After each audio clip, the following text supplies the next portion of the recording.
जिनका नाम था मेघा। वो शिव भोले भंडारी के बड़े जबरदस्त भक्त थे। उनको कुछ नहीं आता था, एक ही शब्द पंचाक्षरी मंत्र आता था उनको, बस ओम नमः शिवाय, उसके अलावा कुछ नहीं। और ना ही वो इसके अलावा कुछ सुनना भी चाहते थे, नहीं सुनना चाहते थे। साठे जी थे, एक बड़े ऑफिसर थे, उनके पास ये मेघा जो है रसोई का काम करते थे। साठे जी बाबा के परम भक्त थे। साठे जी के मन में आया, हमारे बाबा भी तो शिव हैं, क्यों ना मेघा को एक बार अपने बाबा के पास भेज। तो मेघा तुम ना जाकर के हमारे बाबा से मिल के आओ, वो शिव स्वरूप है। अच्छा ठीक है साहब, आने जाने का खर्च साहब का है, खाने पीने का इंतजाम कर देंगे, हमें तो घूमना है, मिल आएंगे। जैसे ही शिरडी जाने की प्लानिंग बनी, बाजार में खरीदारी शुरू हुई, घूमने जाना है शिरडी, जो जो मिलता उसको बता रहे हैं, मेरे साहब मुझे भेज रहे हैं शिरडी अपने बाबा से मिलने, वो भी शिव स्वरूप है। अरे तू पागल हो गया है, तुम्हें किसने कह दिया कि वो शिरडी वाले साईं शिव स्वरूप है? वो तो मुस्लिम है। तू इतना कट्टर हिंदू होकर भी मुस्लिम को जाकर के नतमस्तक होगा? राम राम। जैसे ये बात सुनी, जितना खरीद लिया सो खरीद लिया, उल्टे पैर वापस आकर के साठे जी के सामने हाथ जोड़ करके खड़े हो गए कि साहब आप ना जो मर्जी करवा लो मुझसे, मैं कर दूंगा, हर सेवा कर दूंगा, पर मुझे ना शिरडी मिली। क्यों, ऐसा क्या हुआ? कि साहब बात ये है, मैं तो कट्टर हिंदू हूँ और मैं ना शिव भोले भंडारी के अलावा और कुछ सुनना ही नहीं चाहता, इसलिए आपने मुझसे झूठ बोला, वो तो मुस्लिम है, मैं मुस्लिम को जाकर के नतमस्तक मैं नहीं। बड़ा समझाया साठे जी, पर मेघा नहीं माने। जब किसी भी रास्ते मेघा नहीं माने, जो साठे जी उन्होंने बुलाया अपने पास और बोला कि जो मेरे बाबा है ना मेरे, वो शिव स्वरूप है, तुम मिल आओ एक बार उनसे। मैं नहीं जाऊंगा साहब, अगर तुम नहीं जाओगे ना, तुम मेरे यहाँ नौकरी करते हो, ये मेरा आदेश है, ये तुम्हारी नौकरी के चलते मेरा आदेश है कि तुम्हें जाकर के मेरे बाबा को नतमस्तक होना पड़ेगा। अब क्या, नौकरी है तो करनी पड़ेगी। ठीक है साहब, आप कहते हैं मैं चला देता हूँ। चले जाते हैं बेबने, जाकर के शिरडी मस्जिद माई के द्वार पर खड़े हो जाते हैं। सामने देखते हैं सिर पर पटका बांध के एक फकीर बैठे हुए हैं। मस्जिद माई में पैर अंदर रखने की इच्छा नहीं हो रही है, साहब ने कह दिया है जाकर के नतमस्तक होना पड़ेगा एक मुस्लिम को। अब क्या करूं, नौकरी। जैसे ही अपना दायां पैर आगे बढ़ाते हैं, मेरे देवा सामने से बैठी, वहीं रुक जाओ, खबरदार मस्जिद माई के अंदर प्रवेश करने की कोशिश भी की, तुम नहीं आ सकते मस्जिद माई के अंदर, तुम पवित्र हिंदू हो और मैं अपवित्र मुस्लिम, अपने घर वापस लौट जाओ, अंदर प्रवेश मत करना। जैसे उन्होंने ये सुना, अपना जो आधा आगे बढ़ा हुआ पैर था उसको पीछे तो कर लिया, पर ये सोचने लगे जो विचार मेरे मन के अंदर चल रहे थे, वो बाबू को कैसे ज्ञात हो गए?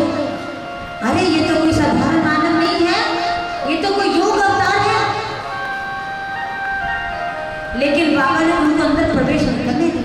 इधर उन्होंने प्रवेश नहीं करने दिया, उधर मेघा की इच्छा जागृत हो गई, कुछ भी हो, अब तो मेरा मन कर रहा है कि मैं जाकर उनको नतमस्तक हो जाऊं, पर अंदर प्रवेश नहीं करने दिया। साथ में ही चावड़ी में वो जाकर के रहने लगे।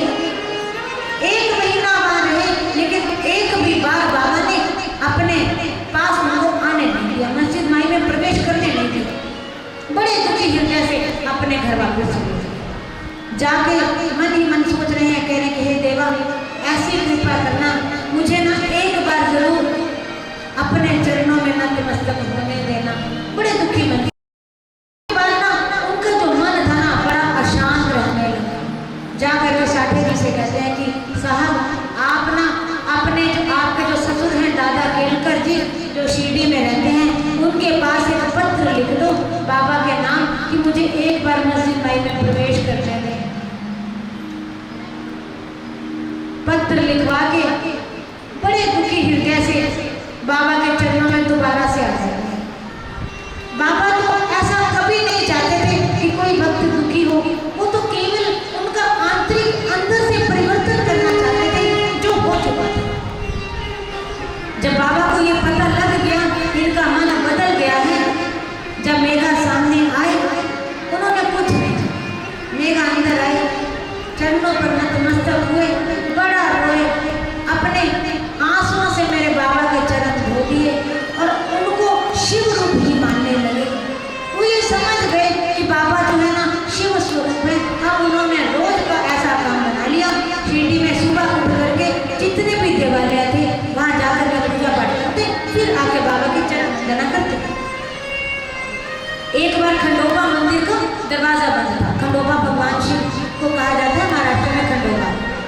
तो द्वार बंद था, आकर के बाबा के चरणों में चरण दबाने लगे तो बाबा ने कहा अभी नहीं, अब जाओ, खंडोबा मंदिर का द्वार खुल चुका है, पहले वहाँ नतमस्तक हो गया।